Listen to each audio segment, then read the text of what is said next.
અને લેઆઉટ્સ બે વસ્તુ આપણે ચર્ચા કરી રહ્યા. હવે જોઈએ આપણે ત્રીજી વસ્તુ છે ટેબલ ડિઝાઇન, જે ત્રીજો પોઈન્ટ આવે છે ટાસ્ક પેનની અંદર.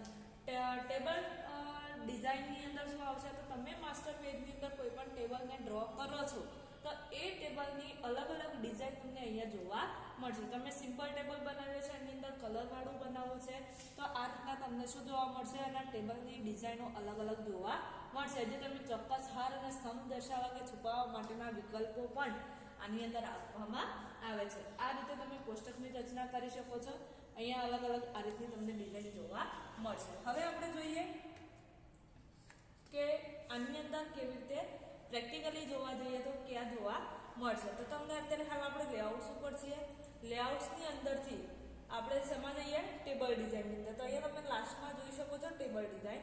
ટેબલ ડિઝાઇન ઉપર ક્લિક કરશો એટલે ટાસ્ક પેનની અંદર આપણે જે પીડીએફની અંદર જે ડિઝાઇનો જોઈ છે એ ડિઝાઇન તમને અહીંયા જોવા મળશે. આની અંદર તમારે કઈ વસ્તુ શો કરાવી છે, હાઇડ કરાવી છે એ વસ્તુ પણ અહીંયાથી તમે સેટ કરી શકો. પણ એ ક્યારે સેટ થશે? જ્યારે તમે ટેબલને ડ્રો કરશો તેના પછી તમે એની અંદર ચેન્જીસ કરી શકો છો. દાખલા તરીકે અહીંયાથી હું ટેબલને ડ્રો કરું છું. ઇન્સર્ટની અંદર જવાનું, ટેબલમાં જવાનું, અહીંયાથી હું ટેબલને ડ્રો કરું છું. તો બાય ડિફોલ્ટ જે એની ડિઝાઇન હશે, જે સ્ટાઇલ હશે એ સ્ટાઇલ તમને અહીંયા જોવા મળે છે. અહીંયાથી તમે એની સ્ટાઇલને આ રીતે ચેન્જ કરી શકો છો. આ રીતે તમે એની ડિઝાઇનને ચેન્જ કરી શકો છો. અહીંયાથી તમારે જે વસ્તુને દર્શાવવી હોય અથવા એને ન દર્શાવવી હોય તો એના માટે તમે શું કરી શકો છો? આ રીતે એની ટીક માર્કને કાઢી શકો છો. તો જો ટેબલની અંદર તમારી શું થાય છે? શો લાઇટ હાઇડ થાય છે, હાઇડ અને શો આઉટ થાય છે. તો આ વસ્તુ છે તમારી ટેબલ ડિઝાઇન. હવે એની અંદર જોઈએ આગળ તો ટેબલ ડિઝાઇન પછી કસ્ટમ એનિમેશન. કસ્ટમ એનિમેશન એટલે શું? તો કોઈ પણ સ્લાઇડમાં શાબ્દિક લખાણ, કોષ્ટક, આલેખ કે એવી કેટલીક વસ્તુઓ હોય છે કે આ વિભાગની અંદર ઉપલબ્ધ વિકલ્પોનો ઉપયોગ કરીને આપણે સ્લાઇડના મનપસંદ કરેલા ભાગને જીવંતતા બક્ષી શકીએ છીએ. એનિમેશન એટલે શું? તો કોઈ પણ નિર્જીવ વસ્તુ છે એ નિર્જીવ વસ્તુને આપણે સજીવ તરીકે દર્શાવવી હોય તો એના માટે યુઝ થાય છે, એનિમેશનનો ઉપયોગ થાય છે. સ્લાઇડને જીવંત બનાવી શકે તેવા વિવિધ પ્રકારના એનિમેશન આપવામાં આવે છે. કોઈ પણ સ્લાઇડને એનિમેશનની અસર આપ્યા પછી તેને આપણે બદલી પણ શકીએ છીએ અથવા એ એનિમેશન જરૂર ન હોય તો આપણે એને ડિલીટ પણ કરી શકીએ છીએ. અહીંયા પ્રેક્ટિકલી જોઈએ તો ટેબલ ડિઝાઇન પછી તમારું આવે છે કસ્ટમ એનિમેશન, જેની અંદર અલગ અલગ એનિમેશન તમારે ઉમેરવાના થશે. જે ક્યાં થઈને એડની અંદર ક્યાં જઈને એડની અંદર જઈને તમે અહીંયાથી એની અલગ અલગ શું આપી શકો છો? ઇફેક્ટ આપી શકો છો એ જે તે ઓબ્જેક્ટને. હવે જે કસ્ટમ એનિમેશન છે શેના પર આવશે? તો સ્લાઇડની અંદર તમે જે વસ્તુ લખી છે એ વસ્તુ ઉપર જે વસ્તુ તમે ડ્રો કરી છે, ઇન્સર્ટ કરી છે એ તમામ બાબતો પર તમે આ એનિમેશનને આપી શકો છો. અહીંયાથી તમારે એને શું કરવાનું છે? સિલેક્ટ કરવાનું, એટલે એની ઇફેક્ટ તમને તમારા સ્લાઇડની અંદર જોવા મળશે. આ રીતે તમે શું કરી શકો છો? જે તે ઇફેક્ટને દર્શાવી શકો છો. જે ઇફેક્ટ તમારે જોઈતી હોય એને સિલેક્ટ કરવાની. અહીંયાથી એની સ્પીડ આપેલી છે એ સ્પીડ તમે તમારી જાતે સેટ કરી શકો છો. અહીંયા અત્યારે વેરી સ્લો છે, એની જગ્યાએ સ્લો કરીને તમે એની ઇફેક્ટ જોઈ શકો છો. અહીંયાથી આપી દેવાનું, પછી ઓકે. મતલબ કે આ જે ટેબલ છે એ ટેબલ પર તમે એની ઇફેક્ટ આપી છે. જેવી તમે ઇફેક્ટ આપો છો એટલે એની અંદર શું આવશે? સેટિંગ આવશે. કેવું સેટિંગ? કે આ જે ઇફેક્ટ આપી છે એ ઓટોમેટિક થવી જોઈએ કે જ્યારે તમે ક્લિક કરો અથવા કોઈ પણ કી દબાવો કીબોર્ડમાંથી ત્યારે એની અસર દેખાવી જોઈએ. તો એના માટે અહીંયાથી તમારે શું કરવાનું છે? ઇફેક્ટ ફ્લાય ઇન શોની અંદરથી એનું સેટિંગ તમારે સેટ કરવાનું છે. જેની અંદર છે સ્ટાર્ટ. સ્ટાર્ટ મતલબ તમારે એ એનિમેશન, એ જે તમે ઇફેક્ટ આપી છે એ ક્યારે દર્શાવી છે, એની સ્ટાર્ટિંગ કેવી રીતે કરવું છે. તો બાય ડિફોલ્ટ કયું હશે? ઓન ક્લિક હશે. એની જગ્યાએ તમે શું કરી શકો છો? ઓટોમેટિકલી કરી શકો છો વિથ પ્રીવિયસ, આફ્ટર પ્રીવિયસ. કે ઓન ક્લિક ન રાખવું હોય તો તમારી જે અત્યારે કરંટ સ્લાઇડ ચાલે છે એના પછી દર્શાવવું છે કે એના પહેલા દર્શાવવું છે એ તમે અહીંયાથી સેટ કરી શકો છો. એના પછી છે ડિસ્ક્રિપ્શન. એ ડાયરેક્શન તમે અહીંયાથી ચેન્જ કરી શકો છો. ફ્રોમ લેફ્ટથી લેવું હોય, રાઈટથી લેવું હોય, ટોપ બોટમ તમારે જે રીતે દર્શાવી છે એ પ્રકારે તમે એને શું કરી શકો છો, એની ઇફેક્ટને ચેન્જ કરી શકો છો. અને નીચે આપેલી છે એની સ્પીડ, કે તમારે સ્પીડ કેવી રાખવી છે, સ્પીડ તમે અહીંયાથી સેટ કરી શકો છો. એ ઓર્ડરને ચેન્જ કરવું હોય તો તમે ઇફેક્ટના ઓર્ડરને નીચેથી ચેન્જ ઓર્ડર દ્વારા ચેન્જ કરી શકો છો. દાખલા તરીકે અહીંયાથી તમે 2-3 ઇફેક્ટો તમને જોવા મળે છે, તો એ ઇફેક્ટને તમારે ઉપર નીચે કરવી હોય કે છેલ્લી ઇફેક્ટ છે તમારે વચ્ચે બીજા નંબરમાં જોઈતી હોય, તો એ સમયે તમે અહીંયાથી ચેન્જ ઓર્ડર દ્વારા ચેન્જ કરી શકો છો. એના પછી આવે છે સ્લાઇડ ટ્રાન્ઝિશન. પાંચમો પોઈન્ટ કયો છે? Slide transition. શબ્દકોશ પ્રમાણે ટ્રાન્ઝિશન શબ્દનો અર્થ થાય છે ફેરફાર. ટ્રાન્ઝિશનનો મતલબ શું થાય છે? આપણી ડિક્શનરી પ્રમાણે ફેરફાર થાય છે. આપણા કિસ્સામાં સ્લાઇડ ટ્રાન્ઝિશનનો અર્થ એ છે કે એક સ્લાઇડ પછી બીજી સ્લાઇડનું આગમન થાય ત્યારે નવી સ્લાઇડ કેવી રીતે રજૂ થાય તેની અસર. સ્લાઇડ ટ્રાન્ઝિશનનો મતલબ શું? જે રીતે આપણે ઓબ્જેક્ટની અંદર ઇફેક્ટ આપી એ જ રીતે એક સ્લાઇડ તમારી પૂરી થાય છે અને એના પછી બીજી સ્લાઇડ દર્શાવી છે, તો એ બંને સ્લાઇડ વચ્ચે કેવા પ્રકારની ઇફેક્ટ તમારે આપવી છે, કેવું દેખાવું જોઈએ, એક સ્લાઇડ પૂરી થાય પછી બીજી સ્લાઇડ કેવી રીતે આપણી સામે રજૂઆત થાય એ માટેની અસર તમે ત્યાં દર્શાવી શકો છો. અને એ અસરને શું કહેવાય છે? Slide transition. સ્લાઇડ ટ્રાન્ઝિશન છે આખા પેજ ઉપર થશે, જ્યારે કસ્ટમ એનિમેશન છે એ પેજની અંદર રહેલ લખાણ, ચિત્ર, આલેખ, કોઈ પણ ટેબલ એના ઉપર એની અસર જોવા મળે છે. સ્લાઇડ ટ્રાન્ઝિશનની અસર માત્ર પસંદ કરેલ સ્લાઇડને જ આપવામાં આવે છે, જેની અંદર કેવી કેવી અસરો હોય છે? તો વાઇપ અપ, વાઇપ ડાઉન જેવી ઘણી બધી ટ્રાન્ઝિશન અસરો પદ્ધતિઓ એની અંદર ઉપલબ્ધ છે. એની અંદર તમે એ અસરને સ્લો, મીડિયમ, ફાસ્ટ કરી શકો છો. સ્લાઇડના આગમનની ઝડપને આપણે આ રીતે આ 3 ઓપ્શન દ્વારા બદલી શકીએ છીએ. કોઈ પણ એક ઓપ્શન તમારે સ્લો, મીડિયમ અથવા ફાસ્ટમાંથી કોઈ પણ એક ઓપ્શનને તમારે સિલેક્ટ કરવાનું રહેશે. એના પછી સ્લાઇડ ઓટોમેટિક બદલાય એના માટે કે આપણે કોઈ પણ કી ન દબાવીએ, આપણે જે ટાઈમ જોઈએ છે એ ટાઈમ પછી ઓટોમેટિક ચેન્જ થાય, પોતાની જાતે એક પેજમાંથી બીજા પેજમાં આવે, એ માટે યુઝ થાય છે ઓટોમેટિક વિકલ્પ આપણે પસંદ કરવાનો રહેશે. જેનાથી શું થશે? સમયાંતરે આપણી જે સ્લાઇડો છે એક સ્લાઇડ પછી બીજી સ્લાઇડ ઓટોમેટિક ચેન્જીસ થતું રહેશે. એ તમે જોઈ શકો છો સ્લાઇડ ટ્રાન્ઝિશન. એની અંદર આ રીતના તમારે જોડે ઓપ્શન જોવા મળશે. જે એક કરતાં વધારે સ્લાઇડો હશે ત્યારે એની અંદર તમે ચેન્જીસ, એની અંદર જ્યારે એનિમેશન આપવાનું આવે ત્યારે યુઝ થાય છે. હવે જોઈએ આપણે પ્રેક્ટિકલી.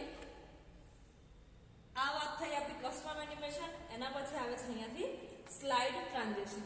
સ્લાઇડ ટ્રાન્ઝિશનની અંદર તમને જો આ રીતે એપ્લાય ટુ સિલેક્ટેડ સ્લાઇડ, એટલે કે જે સ્લાઇડ સિલેક્ટ છે એની અંદર જ આ સ્લાઇડ તમારી આ એનિમેશન એપ્લાય થશે. અહીંયાથી તમે અલગ અલગ શું કરી શકો છો?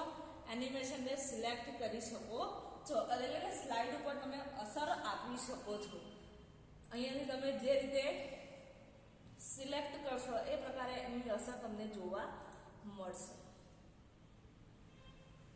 એના પછી છે જુઓ નીચે મોડિફાઈડ ટ્રાન્ઝિશન. મોડિફાઈડ ટ્રાન્ઝિશન એટલે કે જે અસર આવે છે એ અસરની અંદર ફેરફાર કરવા માટે મોડિફાઈડ ટ્રાન્ઝિશન ઓપ્શનનો ઉપયોગ થાય છે. એની અંદર પહેલું છે સ્પીડ. સ્પીડની અંદર 3 સ્પીડ આપેલી હશે, સ્લો, મીડિયમ અને ફાસ્ટ. એમાંથી તમારે જે સ્પીડ રાખવી હોય એ પ્રમાણે તમે અહીંયાથી સ્પીડને સેટ કરી શકો છો. અહીંયાથી મીડિયમની જગ્યાએ તમે શું કરો? ફાસ્ટ કરશો તો ફાસ્ટ એનું ટ્રાન્ઝિશન જોવા મળશે. એના પછી કોઈ સાઉન્ડ મૂકવો હોય તો અહીંયાથી તમે શું કરી શકો છો? સાઉન્ડ સેટ કરી શકો છો. પણ સાઉન્ડ ક્યારે સંભળાશે? જ્યારે તમારા કોમ્પ્યુટર સાથે સ્પીકર જોડેલું હશે ત્યારે એનો સાઉન્ડ સાંભળવા મળશે. અને સાઉન્ડ ક્યારે સંભળાશે? જ્યારે એક સ્લાઇડમાંથી બીજી સ્લાઇડમાં રૂપાંતર થશે, એટલે કે એક સ્લાઇડમાંથી બીજી સ્લાઇડમાં જશે ત્યારે એ સાઉન્ડ તમે અહીંયાથી જે સેટ કર્યો હશે એ સાઉન્ડ તમને સાંભળવા મળશે. પણ એના માટે સ્પીકર હોવું જરૂરી છે. લેપટોપમાં તમે એ સ્લાઇડને, એ વસ્તુને તમે રજૂઆત કરતા હશો તો ત્યાં તમને એનો અવાજ લેપટોપની અંદર સાંભળવા મળશે. અહીંયાથી તમે કોઈ પણ સાઉન્ડને સિલેક્ટ કરી શકો છો. એના પછી આવે છે એડવાન્સ સ્લાઇડ. એડવાન્સ સ્લાઇડની અંદર શું થશે? તો એડવાન્સ સ્લાઇડની અંદર તમે ક્લિક કરો છો અને સ્લાઇડ બદલાય તો એની જગ્યાએ ઓટોમેટિક તમે દાખલા તરીકે કોઈ એક સ્લાઇડ ઉપર રજૂઆત કરો છો અને એ રજૂઆતની અંદર તમારા એક પેજને સમજાવવા માટે 10 સેકન્ડ જાય છે, તો 10 સેકન્ડનો ટાઈમ તમારે ઓટોમેટિક બીજી સ્લાઇડ આવે એ માટે એડવાન્સ સ્લાઇડની અંદર બાય ડિફોલ્ટ ઓપ્શન સિલેક્ટ થશે ઓન માઉસ ક્લિક. એની જગ્યાએ તમારે શું કરવાનું છે? ઓટોમેટિકલી આફ્ટર કરવાનું છે અને અહીંયાથી તમારે એનો ટાઈમ સેટ કરવાનો રહેશે. ઓટોમેટિકલી આફ્ટર પછી એનો ટાઈમ કે કેટલા સેકન્ડ પછી તમારે તમારી સ્લાઇડને ચેન્જ કરાવી છે એ ટાઈમ તમારે અહીંયાથી લખવાનો રહેશે. અહીંયા તમારે એનો ટાઈમ સેટ કરવાનો. આપણે 10 સેકન્ડની વાત કરી હતી તો અહીંયાથી કેટલા સેકન્ડ કરવાનું?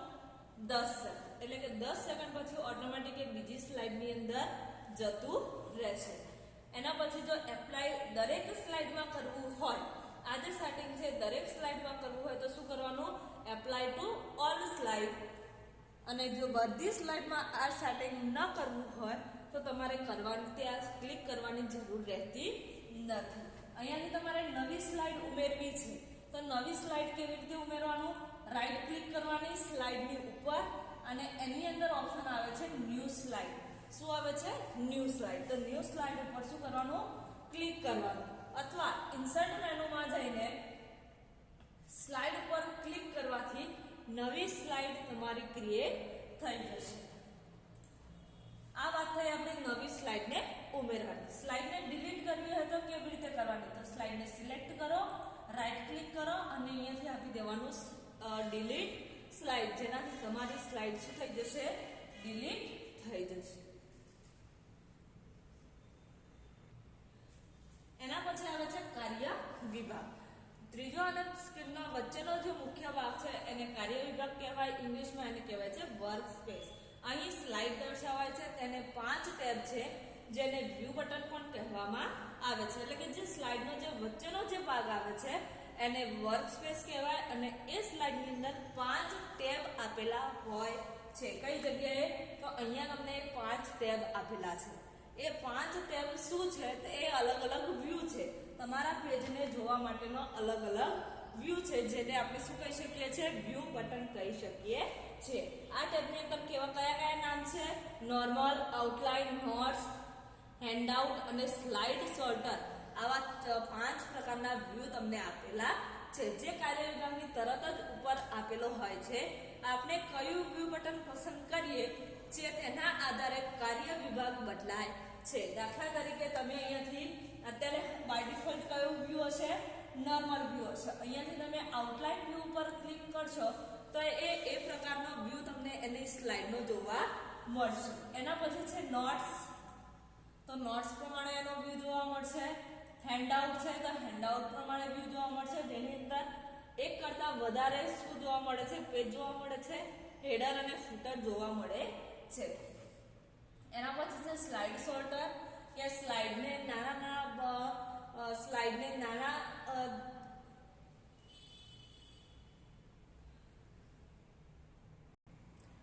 વ્યૂની અંદર તમને જોવા મળે છે સ્લાઇડ સોર્ટરમાં. હવે નોર્મલ વ્યૂ કરીએ તો આપણો જે બાય ડિફોલ્ટ જે વ્યૂ છે એ વ્યૂની અંદર તમને એ વસ્તુ જોવા મળશે. એ જ વસ્તુ તમને નીચે આપેલી છે કે વ્યૂ બટનનો અર્થ શું થાય છે. તો પહેલું છે નોર્મલ વ્યૂ. નોર્મલ વ્યૂ જે આપણે પ્રોગ્રામ ચાલુ કરીએ છીએ ને જે વ્યૂ દેખાય છે એ નોર્મલ વ્યૂ છે. એમાં ફેરફાર કરવા નોર્મલ વ્યૂનો ઉપયોગ કરવામાં આવે છે. એ જ રીતે લખાણ, ગ્રાફિક અને એનિમેશન ઉમેરવા માટે પણ નોર્મલ વ્યૂનો ઉપયોગ થાય છે. આઉટલાઇન વ્યૂનો ઉપયોગ શેના માટે થાય છે? તો આઉટલાઇન વ્યૂમાં રજૂઆતની તમામ સ્લાઇડ તેના અનુક્રમ પ્રમાણે દર્શાવવામાં આવે છે. સ્લાઇડના સંદર્ભમાં માત્ર વિષયના શીર્ષક, મુદ્દાસર યાદી, ક્રમબદ્ધ યાદી માત્ર આઉટલાઇન સ્વરૂપે જ દર્શાવવામાં આવે છે. એટલે કે ત્યાં માહિતી કેવી રીતે દર્શાવવામાં આવે છે? કાં તો ક્રમની અંદર 1 2 3 ની અંદર તમારા યાદી, તમારું લિસ્ટ જોવા મળશે, તમારા પોઈન્ટ્સ જોવા મળશે, કાં તો તમારા પોઈન્ટ્સની આગળ કોઈ પણ પ્રકારના સિમ્બોલ જોવા મળશે. એને કહેવાય બુલેટેડ લિસ્ટ, નંબર લિસ્ટ. એ પ્રમાણે એ સ્વરૂપની અંદર તમારા પેજને દર્શાવવામાં આવશે. જો અહીંયા નીચે એનું ઉદાહરણ આપેલું છે કે ઇન્ટ્રોડક્શન ટુ આર્ટિફિશિયલ ઇન્ટેલિજન્સ, આવું એક હેડિંગ માર્યું છે, પણ આઉટલાઇન વ્યૂની અંદર તમને આ રીતે જોવા મળશે, જેની અંદર આગળ કોઈ પણ સિમ્બોલ લીધેલો છે અને દરેક પોઈન્ટ્સની આગળ શું આપેલું છે, બુલેટ આપેલા છે, સિમ્બોલ આપેલા છે, જેના માટે એને કહેવાય બુલેટેડ લિસ્ટ. જો બુલેટની જગ્યાએ નંબર હોય તો એને કહેવાય નંબર લિસ્ટ. આ રીતે આઉટલાઇન વ્યૂ જોવા મળે છે. એના પછી છે નોટ્સ વ્યૂ. નોટ્સ વ્યૂ ની અંદર શું આવે છે, તો રજૂઆત તૈયાર કરતી વખતે સ્લાઇડમાં માત્ર મુખ્ય મુદ્દાઓ જ દર્શાવવા હોય એ સમયે નોટ્સ વ્યૂનો ઉપયોગ કરવામાં આવે છે. નોટ્સનો ઉપયોગ શેના માટે, કે કોઈ પણ પ્રકારની નોંધ જ ખાલી તમારે તૈયાર કરવી છે. તમે કોઈ પ્રેઝન્ટેશન તૈયાર કરો છો, રજૂઆત તૈયાર કરો છો, એમાં ખાલી તમારા મુદ્દાઓ જ દર્શાવવા છે. એની અંદરનું રહેલી વધારાની જે કન્ટેન્ટ છે, જે માહિતી છે, એ દર્શાવવી નથી. ખાલી તમારા મેઇન મુદ્દાઓ તમારે દર્શાવવા હોય ત્યારે એ સમયે તમે આ નોટ્સ વ્યૂનો ઉપયોગ કરી શકો છો. એ નોટ્સ વ્યૂનો વ્યૂ કેવો આવે છે, તો આ પ્રકારે કંઈક તમારો નોટ્સ વ્યૂનો વ્યૂ જોવા મળશે. એના પછી છે હેન્ડઆઉટ વ્યૂ.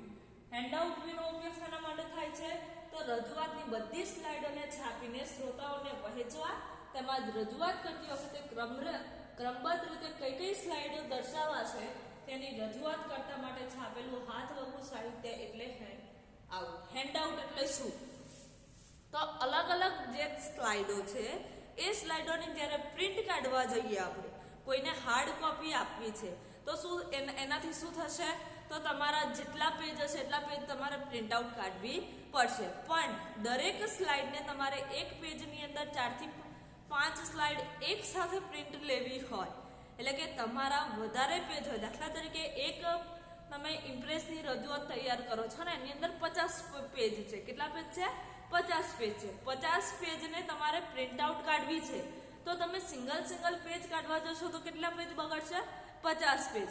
પણ જો એની જગ્યાએ તમે હેન્ડઆઉટ વ્યૂનો ઉપયોગ કરશો તો એક પેજની અંદર તમારા પેજના કન્ટેન્ટ પ્રમાણે એ એક જ પેજની અંદર 4 થી 6 સ્લાઇડને એક પેજની અંદર સેટ કરી દેશે, જેનાથી શું થશે, તમારા 6 પેજની જગ્યાએ એક જ પેજમાં એ 6 પેજનું કન્ટેન્ટ તમને જોવા મળશે. એટલે કે હેન્ડઆઉટથી શું થશે કે તમારી અલગ અલગ સ્લાઇડોને એક સ્લાઇડમાં એક જ પેજની અંદર સેટ કરીને કોઈ પણ વ્યક્તિને હાર્ડ કોપી આપવા માટે યુઝ થાય છે.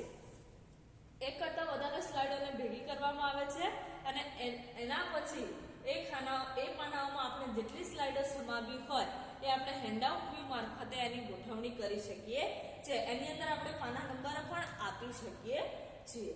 એના પછી આવે છે સ્લાઇડ સોર્ટર વ્યૂ. જો તમે એકથી વધુ સ્લાઇડ ઉપર કામ કરવા ઈચ્છતા હોય ત્યારે આ સ્લાઇડ સોર્ટર વ્યૂનો ઉપયોગ થાય છે. સ્લાઇડ સોર્ટર વ્યૂનો ઉપયોગ શેના માટે થાય છે, તો દાખલા તરીકે તમારી જોડે 5 સ્લાઇડ છે અને 5 સ્લાઇડ તમારી એકબીજા સાથે કનેક્ટેડ છે, એટલે એકબીજા ઉપર આધારિત છે. હવે પહેલી સ્લાઇડમાં તમે જે કન્ટેન્ટ લખ્યું છે, જે માહિતી લખી છે, એનો થોડો ઘણો ઉપયોગ તમારી 5મી સ્લાઇડમાં કરવામાં આવે છે.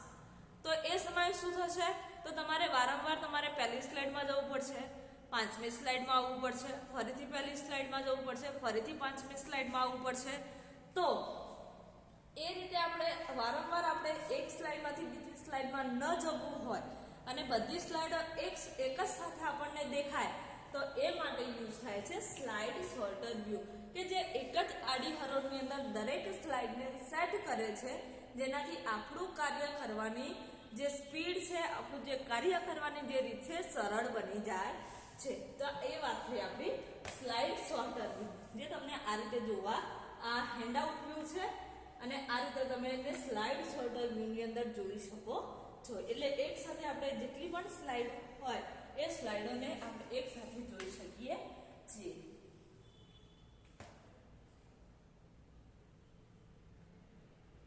અને એના પછી આવે છે સ્ટેટસ બાર, જે વિન્ડોની સૌથી નીચેની બાજુએ આવેલો હોય છે, જેની અંદર શું દર્શાવવામાં આવે છે, કેટલા પેજ છે, એની અંદર કેટલી સ્લાઇડો છે, કઈ સ્લાઇડ પર છો, કે સ્લાઇડનો ભાગ એટલે કે એનું પેજ કેટલા બાય કેટલાનું છે, એની હાઇટ વિડ્થ છે, એનું વ્યૂ કેટલા વ્યૂની અંદર તમને એ દર્શાવેલું છે. એ વ્યૂ તમને સ્ટેટસ બારની અંદર જોવા મળશે.